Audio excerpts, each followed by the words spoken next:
अस्सलाम वालेकुम everyone, this is me Rushna ज़मीन। आज बात करना चाहूँगी सोशल मीडिया पे एक वाक़या जो कि कल से बहुत ज़्यादा फैला हुआ है और मुख्तलिफ़ चीज़ें उस हवाले से सामने आ रही हैं। क्या वाक़या है उस हवाले से बात करना चाहूँगी। 17 साला एक बच्ची सना यूसुफ, जिसको कल इस्लामाबाद के पोश इलाके यानी G13 सेक्टर में कत्ल किया गया, और कत्ल करने की वजूहात क्या थी, वो मुख्तलिफ़ वजूहात सामने आ रही हैं। अब हम सोशल मीडिया को अगर देखते हैं तो सोशल मीडिया में कहीं पे इसको रॉबरी केस बोला जा रहा है, कहीं पे इसके हवाले से ये बात की जा रही है कि this was honour killing case. इसके अलावा भी इसके बहुत सारी फैक्टर्स जो हैं वो सामने देखने को मिल रहे हैं। अच्छा, फैक्टर्स क्या हैं? कुछ लोग बोलते हैं कि किसी कज़न ने इसको कत्ल किया, कुछ लोग कहते हैं कि एक इंसान जो है वो फेस कवर करके इनके घर की तरफ आया और उसने गोलियां चलाई और बच्ची को कत्ल कर दिया। 17 साल जो बच्ची है सना यूसुफ, ये सोशल मीडिया पे इंतहाई वायरल थी।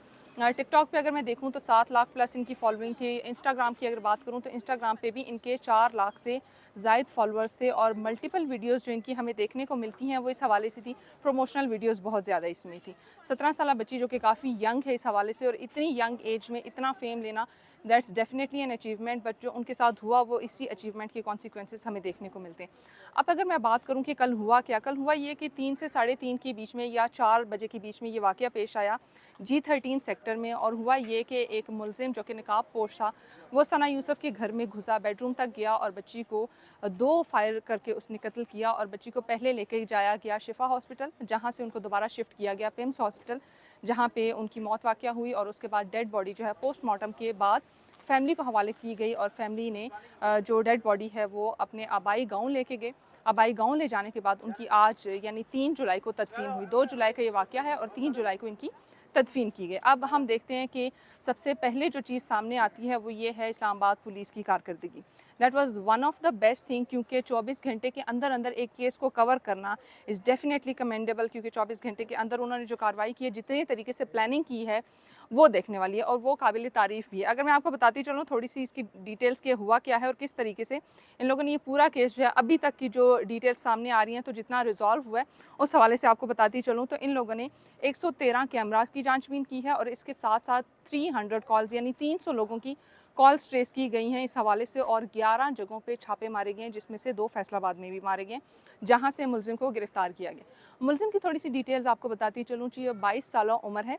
उमर ने मुतअद्दिद बार सना यूसुफ को कांटेक्ट करने की कोशिश की और इनसे डिफरेंट किस्म के रिलेशंस कायम करने की कोशिश की, लेकिन सना की जानिब से बार बार ये प्रपोजल्स जो हैं वो रिजेक्ट किए जा रहे थे, और इन्हीं बेसिस पे उमर ने इनको कत्ल किया है। अब एक और चीज़ जो सामने आई है वो ये है कि उमर ने इस्लामाबाद का सफ़र किया फैसलाबाद से किसी लोकल गाड़ी में। यहाँ आके उन्होंने एक फॉर्च्यूनर ख़रीदी और उसके बाद बर्थडे विश करने के लिए सना यूसुफ के घर गए। वहाँ क्या मामलात हुए वो थोड़ी एक डिफरेंट स्टोरी है, क्योंकि अभी वो प्रॉपर डिटेल्स सामने नहीं आई, तो उसको मैं डिस्कस नहीं करना चाहूँगी। बट वो सना यूसुफ के घर आए, उन्होंने इनको दोबारा कन्विंस करने की कोशिश की, और जब वो कन्विंस ना हुई तो उन्होंने पिस्टल निकाला और 2 शॉट्स किए, जिनकी वजह से सना की डेथ हो गई। अच्छा, अब एक और चीज़ जो इसमें सामने आई है, जो कि एक टर्मिनोलॉजी इस्तेमाल की गई है सना यूसुफ के इस हवाले से, वो ये है IG इस्लामाबाद ने इसको रेपिटेटिव रिजेक्शन का नाम दिया है। अब रेपिटेटिव रिजेक्शन होती क्या है? मुख्तलिफ लोग इस टर्मिनोलॉजी में भी कंफ्यूज हैं। अब इसमें 2 वर्ड्स का इस्तेमाल किया गया है, एक repetitive and second one is rejection. Repetitive ये होता है कि बार बार आप किसी काम को करते हैं तो उसको रेपिटिशन हम बोलते हैं आम जुबान में। रिजेक्शन क्या है जी? आप किसी को रिजेक्ट करें, ठीक है, या आप किसी को किसी काम के लिए मना करें। अगर सिंपली मैं बताना चाहूँ कि रेपिटेटिव रिजेक्शन है क्या, तो रेपिटेटिव रिजेक्शन ये है कि उमर ने बार बार सना को कॉल्स की, मैसेजेस किए, उनके साथ ताल्लुक़ कायम करने की कोशिश की, प्रपोज़ करने की बार बार कोशिश की, लेकिन सना ने उनको बार बार रिजेक्ट किया, जिसकी वजह से उमर को गुस्सा आया या इश्तियाल आया, और उसकी वजह से ये सारा मामला जो है वो मंजर आम पे आया। अब जो चीज़ मुझे पिंच करती है वो ये है कि आप एक 17 साला बच्ची से क्या एक्सपेक्ट करते हैं, ठीक है। First of all the person जो कि अब it is something harsh reality भी है कि पेरेंट्स जो हैं वो देखते नहीं हैं कि 17 साला बच्ची है या 16 साला बच्ची है, जो कि सोशल मीडिया पे आजकल बहुत ट्रेंडिंग में देखती हूँ कि छोटी छोटी बच्चियाँ हैं जो काफ़ी वायरल नज़र आती हैं और उनका एक फेम का अलग लेवल चल रहा है, लेकिन पेरेंट्स ये नहीं देखते कि हम इन बच्चों को किस तरीके से कंट्रोल करेंगे।